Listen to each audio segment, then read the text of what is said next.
Zaskia Sungkar dan Irwansyah beberkan perkembangan Ukasha yang kini sudah jalani syuting iklan. Putra Zaskia Sungkar dan Irwansyah yakni Ukasha Muhammad Syaki kini telah menjalani syuting iklan. Zaskia Sungkar mengaku bersyukur dengan bakat yang ditunjukkan oleh Ukasha tersebut. Zaskia Sungkar mengatakan rumah produksi yang bekerja sama dengan Ukasha untuk syuting iklan memahami jika putranya tengah rewel. Meski telah mendapat rezeki dari syuting iklan, tetapi baik Zaskia maupun Irwansyah tak memaksa dan mengarahkan Ukasha untuk menjadi artis seperti mereka. Kini, usia Ukasha telah jalan 16 bulan. Zaskia pun membeberkan perkembangan putranya tersebut.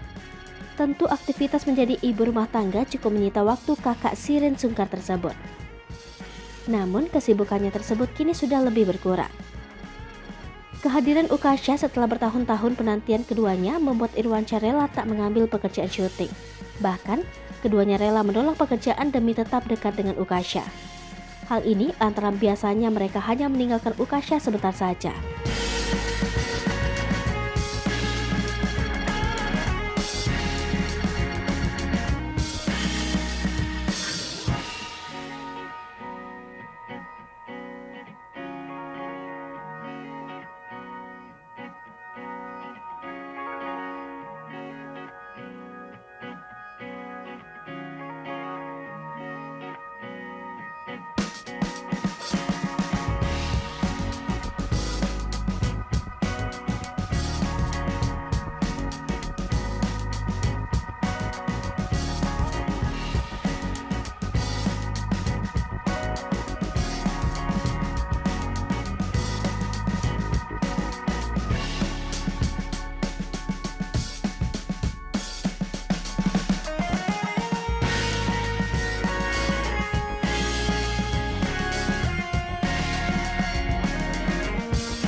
Hai pemirsa Sri Popo TV, jangan lupa komen, like, dan subscribe, serta tonton terus berita-berita terupdate lainnya ya.